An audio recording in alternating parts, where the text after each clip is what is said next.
warahmatullahi wabarakatuh. Selamat pagi. Baiklah, kita memulai pembelajaran kali ini dengan materi yang ada kaitannya pada video sebelumnya, yaitu aplikasi turunan kedua dalam menentukan kecekungan dan titik belok suatu fungsi. Jadi di sini Ibu akan membahas tentang kecekungan dan titik belok fungsi trigonometri. Jadi seperti biasa, konsep yang kita gunakan di sini sama dengan konsep kecekungan dan titik belok fungsi aljabar, yaitu terkait dengan kecekungan fungsi. Kita menggunakan dua konsep di sini. Yang pertama, turunan kedua lebih besar dari 0, maka fungsi tersebut cekung ke atas. Yang kedua, turunan kedua kurang dari 0 atau f double aksen kurang dari 0, maka fungsi tersebut grafiknya akan cekung ke bawah. Kemudian untuk konsep titik belok ini sama dengan titik belok pada fungsi trigonometri. Jadi sebelumnya titik belok di sini yaitu titik yang mengakibatkan suatu fungsi mengalami perubahan kecekungan grafik. Misal dari cekung ke atas menjadi cekung ke bawah, atau dari cekung ke bawah menjadi cekung ke atas. Dengan ketentuan kita menggunakan konsep kecekungan juga di sini ya, dengan titik belok, yaitu f double aksen x sama dengan 0, atau turunan fungsi kedua dari fx itu sama dengan 0. Dan syaratnya suatu fungsi memiliki titik belok, yaitu dia harus atau grafiknya harus cekung ke bawah dan cekung ke atas, atau dari cekung ke atas menjadi cekung ke bawah. Jadi ulangi, jadi untuk titik belok ini adalah suatu fungsi itu dikatakan memiliki titik belok apabila ada perubahan kecekungan dari grafik cekung ke bawah menjadi cekung ke atas, atau dari grafik cekung ke atas menjadi cekung ke bawah. Dan ingat, apabila salah satu dari syarat ini tidak terpenuhi, misalnya suatu fungsi tersebut hanya memiliki bentuk grafik cekung ke bawah, nah artinya grafik tersebut tidak memiliki titik belok.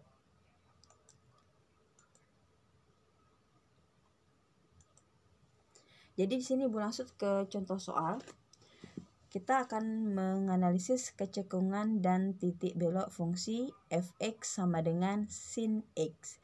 Jadi kecekungan yang kita analisis adalah interval saat cekung ke bawah dan saat cekung ke atas, serta kita menganalisis apakah fungsi sin ini memiliki titik belok. Jadi penyelesaiannya yang pertama di sini kita menentukan turunan kedua dari fx. Artinya kita turunkan dua kali fungsi fx sama dengan sin x ini. Pertama kita tulis dulu fungsinya, yaitu fx sama dengan sin x. Kemudian kita turunkan pertama, itu sama dengan turunan dari sinus itu adalah cosinus x atau cos x. Kemudian dari turunan pertama ini kita turunkan lagi sehingga menjadi turunan kedua atau f double aksen x. Jadi yang kita turunkan adalah cos x ini.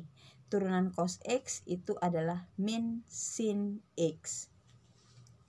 Oke ya, jadi setelah itu kita nyatakan dengan syarat kecekungan dan titik belok tadi ya, yaitu kita gunakan f double aksen x sama dengan 0. Artinya kita harus menentukan turunan kedua dulu atau f double aksennya, kemudian kita nyatakan sama dengan 0 untuk menyatakan syarat kecekungan. Jadi sekarang f double aksen ini kita ganti dengan min sin x kemudian sama dengan 0. Atau di sini sama-sama kita kalikan dengan negatif 1 sehingga menghasilkan sin x sama dengan 0. Nah ini sudah masuk ke persamaan sinus sederhana atau persamaan trigonometri sinus sederhana. Artinya sin x sama dengan sin a. Atau kita mencari nilai x yang menghasilkan sinus itu sama dengan 0. Jadi x yang memenuhi adalah di sini 0 derajat, 180 derajat dan 360 derajat. Artinya apabila kita mengganti X ini dengan 0 derajat, itu artinya sin 0 derajat sama dengan 0, benar. Kemudian kita ganti X-nya dengan 180 derajat, itu artinya sin 180 derajat sama dengan 0, juga benar. Kemudian kita ganti X-nya dengan 360 derajat, dan artinya sin 360 derajat juga sama dengan 0. Nah, apabila sudah mendapatkan nilai X ini ya dari turunan kedua, jadi kita akan menganalisis kecekungan dan dengan ketentuan di sini, yaitu turunan pertama lebih besar dari 0, maka cekung ke atas. Kemudian jika turunan, maksud Ibu di sini turunan kedua ya, turunan kedua lebih besar dari 0, maka fungsi tersebut grafiknya cekung ke atas. Kemudian turunan kedua atau f double aksen X-nya itu lebih kecil dari 0, maka grafik dari fx ini cekung ke bawah. Nah, setelah langkah kedua tadi, kita lanjut untuk menganalisis kecekungannya.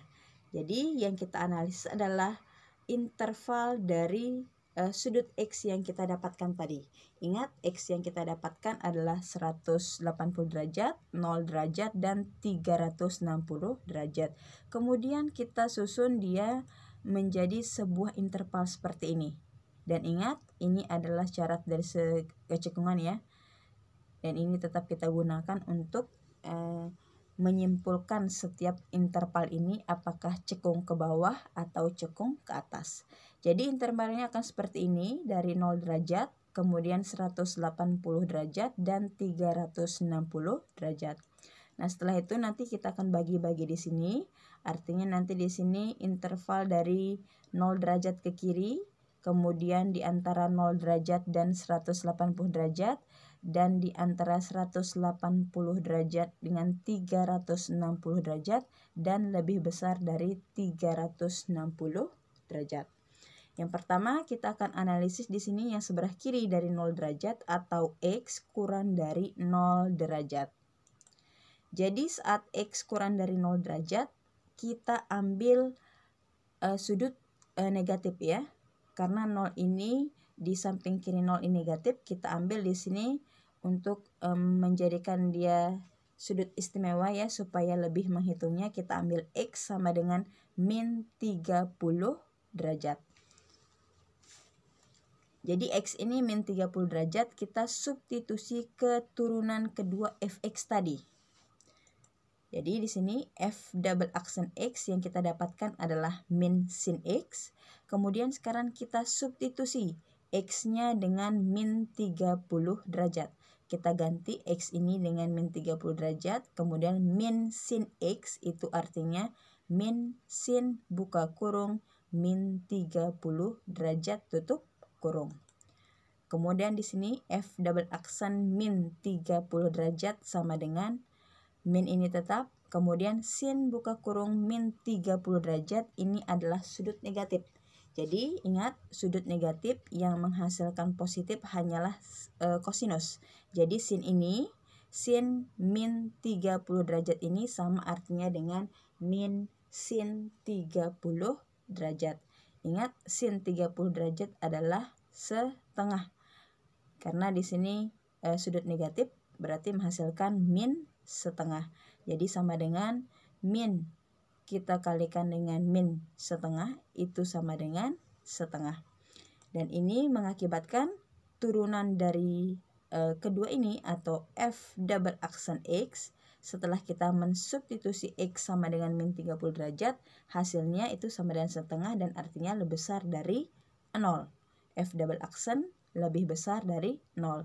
Dan apabila kita melihat ketentuan ini, jika lebih besar dari 0, maka grafiknya akan cekung ke atas. Kemudian sekarang kita akan menganalisis saat X-nya tepat di 0 derajat ini ya. Tepat di titik beloknya ya di sini ya. Tepat di salah satu koordinat titik beloknya atau di X sama dengan 0 derajat. Jadi 0 derajat ini kita substitusi ke turunan kedua. Jadi F double aksen X sama dengan min sin X. Sekarang kita ganti X-nya dengan 0 derajat. Itu sama dengan F double aksen buka kurung. X ini ganti dan 0 derajat, tutup kurung sama dengan min sin X, itu artinya min sin 0 derajat. Ingat, sin 0 derajat adalah 0, kita kalikan min, hasilnya tetap 0. Nah, jadi ini mengakibatkan bahwa saat kita mensubstitusi X sama dengan 0 derajat, maka F double aksen X-nya menghasilkan 0 atau F double aksen sama dengan 0. Jadi inilah disebut dengan fungsi belok atau titik yang menyebabkan fungsi berbelok. Nah, kemudian kita akan menguji dari 0 derajat sampai 180 derajat. Jadi di sini interval 0 derajat kurang dari X kurang dari 180 derajat ini kita ambil X sama dengan 90 derajat. Artinya kalian mencari sudut di antara 0 derajat dan 180 derajat. Usahakan adalah sudut istimewa sehingga mudah kita mencari saat mensubstitusi X pada turunan kedua. Jadi X sama dengan 90 derajat ini kita substitusi ke turunan kedua. F double aksen X sama dengan min sin X. Sekarang kita ganti X-nya dengan 90 derajat. Itu sama dengan min sin 90 derajat. Jadi sini F double aksen 90 derajat itu sama dengan min sin 90 derajat adalah 1. Itu sama dengan min kali 1, min 1. Jadi karena min 1 ini adalah kurang dari 0, sehingga mengakibatkan F double aksen kurang dari 0. Apabila kita melihat syarat ini, turunan kedua kurang dari 0, maka fungsinya atau grafiknya akan cekung ke bawah. Dan sekarang kita akan menganalisis saat X tepat di 180 derajat ini. Artinya kita substitusi X sama dengan 180 derajat ini ke turunan kedua. F double aksen X sama dengan min sin X atau turunan kedua Fx sama dengan min sin X. Kita ganti X-nya dengan 180 derajat, itu sama dengan min sin 180 derajat. Ingat, sin 180 derajat adalah 0, kita kalikan min tetap menghasilkan 0. Ini artinya F double aksen atau turunan kedua fungsi Fx sama dengan 0. Sehingga mengakibatkan titik ini menjadi titik di mana fungsi berbelok. Nah, selanjutnya kita akan menganalisis interval dari 180 derajat sampai 360 derajat, kemudian interval saat lebih dari 360 derajat. Jadi ya, sekarang kita menganalisis di antara 180 derajat dan 360 derajat. Jadi kita ambil di sini X sama dengan 240 derajat. Sekarang kita substitusi ke turunan keduanya. Turunan keduanya sama dengan min sin X. Sekarang kita ganti dengan X sama dengan 240 derajat. Artinya kita ganti X yang ada di fungsi ini dengan 240 derajat. Min sin X kita ganti dan min sin 240 derajat. Ingat, ini ada di kuadran ketiga. Artinya sinus di kuadran ketiga itu bernilai negatif. Jadi di sini nanti hasilnya di sini F double aksen buka kurung 240 derajat sama dengan min sin 240 derajat ini itu sama dengan min setengah akar 3. Sekarang kita kalikan min setengah akar 3 itu artinya setengah akar 3. Jadi kita dapat simpulkan hasilnya adalah positif, yaitu lebih besar dari 0. Artinya turunan kedua lebih besar dari 0, sehingga mengakibatkan grafik dari fungsi sinus ini cekung ke atas saat interval 180 derajat dan 360 derajat. Kemudian sekarang kita akan menganalisis tepat di X sama dengan 360 derajat. Barulah kita akan substitusi ke turunan keduanya. Jadi di sini turunan kedua sama dengan min sin X. Sekarang kita ganti X-nya dengan 360 derajat. Itu sama dengan min sin X ini kita ganti dengan min sin 360 derajat. Ingat, sin 360 derajat adalah 0. Kita kalikan dengan negatif, tetap menghasilkan 0. Ini artinya turunan kedua sama dengan 0. Jika sama dengan 0, maka pada interval ini atau titik ini fungsi mengalami pembelokan atau disebut dengan fungsi belok. Dan terakhir sekarang kita akan menganalisis ya atau mensubstitusi saat intervalnya lebih besar dari 360 derajat. Jadi sekarang Ibu ambil di sini 420 derajat. Kemudian kita akan substitusi ke turunan keduanya. Jadi di sini turunan kedua sama dengan min sin X. Sekarang X-nya kita ganti dengan 420 derajat.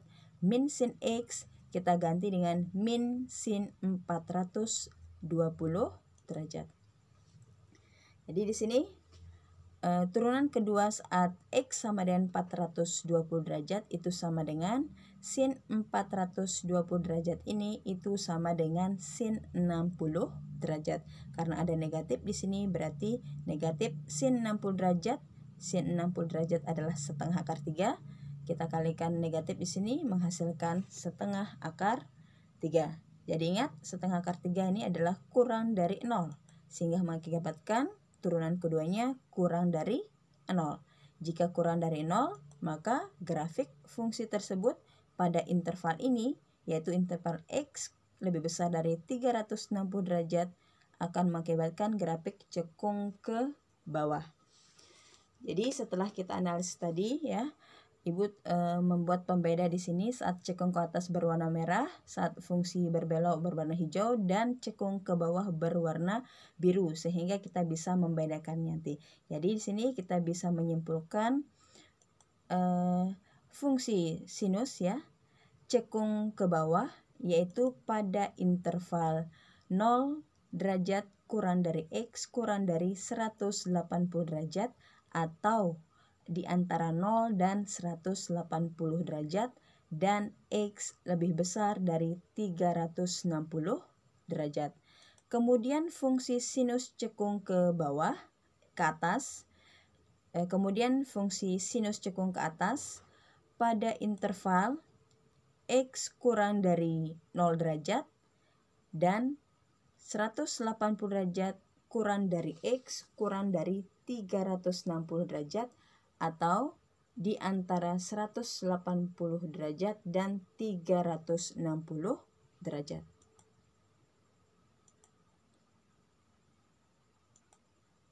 Jadi setelah kita mengetahui bahwa fungsi sinus ini memiliki dua kecekungan, yaitu cekung ke bawah dan cekung ke atas, barulah kita dapat menentukan titik belok fungsi. Artinya fungsi sinus memiliki titik belok sehingga mengakibatkan terjadinya perubahan saat interval, maksud Ibu saat grafiknya cekung ke atas menjadi cekung ke bawah, atau dari cekung ke bawah menjadi cekung ke atas. Jadi sekarang kita menentukan titik beloknya, yaitu dengan cara kita mensubstitusi nilai X ya, X yang diperoleh dari konsep kecekungan tadi ya, langkah kedua, yaitu F double aksen X sama dengan 0. Jadi X yang kita dapatkan ya, yaitu 0 derajat, 180 derajat, 360 derajat. Dan ini kita substitusi ke fungsi awalnya, yaitu fungsi soal fx sama dengan sin x. Yang pertama sekarang kita substitusi x sama dengan 0 derajat. Jadi kita ganti x dengan 0 derajat. Fx artinya f buka kurung 0 derajat sama dengan sin x artinya sin 0 derajat. Jadi sin 0 derajat ini sama dengan 0. Kemudian kita substitusi 180 derajat. Kita ganti X menjadi 180 derajat. sin X artinya sin 180 derajat. Sin 180 derajat sama dengan 0. Yang terakhir, kita akan substitusi X sama dengan 360 derajat. Dan artinya di sini adalah F buka kurung 360 derajat sama dengan sin X, kita ganti dengan sin 360 derajat. Dan sin 360 derajat itu sama dengan 0. Nah, kita gunakan konsep dari titik belok, yaitu A, F buka kurung A atau X, Y. A ini diperoleh dari hasil X dari turunan kedua sama dengan 0, yaitu langkah kedua. Jadi cara menyebutnya adalah X, Y. Saat X sama dengan 0 derajat, menghasilkan Y sama dengan 0. Jadi titik belok pertama adalah 0 derajat, 0. Kemudian saat X sama dengan 180 derajat, menghasilkan Y sama dengan 0. Jadi titik belok yang kedua adalah 180 derajat, 0. Dan saat X sama dengan 360 derajat, menghasilkan Y sama dengan 0 juga. Jadi titik beloknya adalah 360 derajat, 0. Ingat, penyebutan titik belok adalah X, Y. Jadi inilah titik belok dari fungsi sinus atau fx sama dengan sin x. Kemudian sekarang kita akan menganalisis grafik atau kurvanya. Jadi tentu saja kita akan menggambar terlebih dahulu grafik dari fungsi fx sama dengan sin x. Jadi sekarang kita akan membandingkan ya dengan menggunakan turunan kedua. Kita sudah menemukan interval cekung ke atas dan cekung ke bawah. Kemudian kita sudah menemukan titik belok. Sekarang kita analisis dengan grafik, yaitu letak interval cekung ke atas dan cekung ke bawah dan letak titik belok apabila kita menggambar dengan atau menganalisis dengan grafik. Jadi cara menggambarnya di sini kita buat tabel seperti ini dulu ya. Artinya kita membutuhkan X sudut. X sudut yang Ibu ambil adalah dari 0 derajat. Ini adalah sudut istimewa dan sudut berelasi ya. Jadi 0 derajat, 30 derajat, 45 derajat, 60 derajat, 90 derajat, nanti sampai di sini 360 derajat. Jadi X ini kita substitusi ke Fx. Ya, jadi X ini kita substitusi ke Fx sama dengan sin X. Misal di sini X-nya sama dengan 0 derajat. Artinya sin X, X-nya ganti dan 0 derajat. Artinya sin 0 derajat itu sama dengan 0. Kemudian saat X sama dengan 30 derajat, artinya sin 30 derajat itu sama dengan setengah. Jadi nilai Y itu ya, nilai Y itu adalah di sini di fungsi hasil substitusi fx sama dengan y. Jadi cara menyebutkan koordinatnya adalah 0 derajat, 0, 30 derajat, setengah, 45 derajat, setengah akar 2 dan seterusnya. Jadi ingat fx sama dengan y. Jadi Ibu ulangi, hasil substitusi x sudut ke fungsi fx sama dengan sin x ini itulah yang menghasilkan titik koordinat dari y. Jadi setelah kita menemukan titik koordinat x, y-nya, barulah kita menggambarnya ke dalam bidang kartesius ya. Dengan sumbu x itu adalah bentuknya sudut, kemudian nanti sumbu y-nya itu adalah dari 0 sampai 1. Dan untuk yang ke bawahnya dari 0 sampai min 1. Jadi nanti grafiknya di sini ya. Pertama kita buat dulu di sini interval 0 derajat, 180 derajat dan 360 derajat ya. Bisa nanti kalian buat intervalnya seperti ini juga boleh ya, dari 0 derajat, 30 derajat, 45 derajat, 60 derajat sampai 360 derajat. Kemudian ya, grafiknya akan berbentuk seperti ini. Jadi inilah grafik dari sinus ya. Jadi ini grafik dari sinus, artinya saat 0 derajat menghasilkan Y sama dengan 0. Berarti ini tepat di titik 0 derajat, 0. Dan di saat 180 derajat menghasilkan Y sama dengan 0. Dan yang terakhir di sini saat X sama dengan 360 derajat menghasilkan Y juga sama dengan 0. Baiklah, sekarang kita akan menganalisis ya. Yang pertama di sini kita perhatikan bahwa grafik ini ya, yang Ibu gerakan kursornya di sini adalah grafik bentuk cekung ke atas. Jadi saat kita menganalisis grafik ini cekung ke atas, yaitu pada interval kurang dari 0 derajat ya. Jadi ke kiri ini dia cekung ke atas. Kemudian dari interval 0 derajat sampai 180 derajat ini cekung ke bawah. Dan dari 180 derajat sampai 360 derajat itu cekung ke atas atau terbuka ke atas. Dan terakhir sekarang saat X-nya itu ya, intervalnya itu lebih besar dari 360 derajat. Jadi model kurvanya ini adalah cekung ke bawah atau terbuka ke atas. Jadi sekarang kita akan menganalisis saat cekung ke atas pada interval kurang dari 0 derajat ini ya, dia akan mengalami perubahan ke cekung ke bawah ini, yaitu pada titik belok 0 derajat, 0. Jadi titik inilah yang mengakibatkan fungsi ini dari interval 0 derajat kurang dari 0 derajat dari cekung ke atas terus berubah menjadi cekung ke bawah.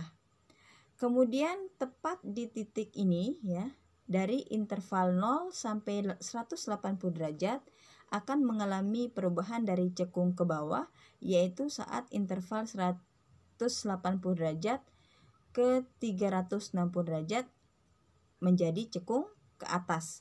Jadi titik beloknya itu di sini adalah 180 derajat, 0 derajat. Jadi titik ini yang mengakibatkan kurva berubah ya, dari cekung ke bawah menjadi cekung ke atas. Dan terakhir sekarang dari interval 180 derajat sampai 360 derajat ini yang mengakibatkan cekung ke atas dan berubah menjadi atau berubah kurva apa maksudnya Bu? Cekungan ya, menjadi cekung ke bawah, yaitu tepat di titik 360 derajat, 0. Jadi titik ini yang mengakibatkan kurva dari cekung ke atas menjadi cekung ke bawah. Jadi sangat jelas sekali ya dengan grafik bahwa titik beloknya di sini yaitu 0 derajat, 0, 180 derajat, 0, 360 derajat, 0. Sedangkan interval-interval yang mengakibatkan cekung ke atas dan cekung ke bawah juga sangat jelas, yaitu kurang dari 0 derajat ini dia cekung ke atas, kemudian di antara 180 derajat dan 360 derajat ini juga cekung ke atas, dan terakhir cekung ke bawah ini yaitu pada interval dari 0 derajat sampai 180 derajat, kemudian lebih besar dari 360 derajat. Begitu pula dengan aplikasi turunan kedua pada slide sebelumnya ya. Jadi pada pembahasan tadi juga menghasilkan analisis yang sama, yaitu interval saat cekung ke atas dan cekung ke bawah juga memiliki hasil analisis yang sama, dan titik belok juga hasilnya sama. Baiklah, sekian video pembelajaran kali ini. Semoga mudah dipahami. Ibu akhiri. Wassalamualaikum warahmatullahi wabarakatuh.